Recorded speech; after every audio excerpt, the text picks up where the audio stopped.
একজন লোক দুবাই যাওয়ার আগে ব্যাংকে গিয়ে বললেন, আমার ইমার্জেন্সি 50,000 টাকা লোন লাগবে। ব্যাংক ম্যানেজারের সন্দেহ হলো। বললেন, জমা দেওয়ার জন্য আপনার কাছে কি কিছু আছে?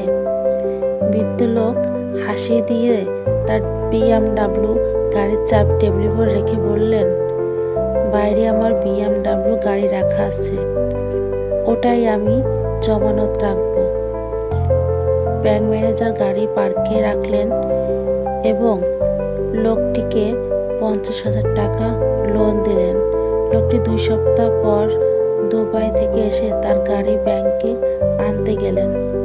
বললেন, আমার গাড়ি নিতে এসেছি। তখন ব্যাংক ম্যানেজার বললেন, 50,000 টাকা আসল আর আপনার 700 টাকা সুদ হয়েছে।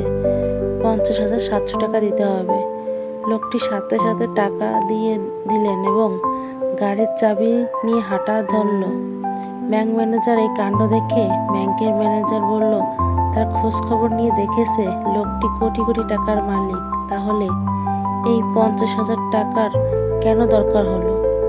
লোকটি মুচকি হাসি দিয়ে বলল, আমার 2 সপ্তাহের জন্য ব্যবসায়িক কাজে দুবাই যাওয়ার ছিল।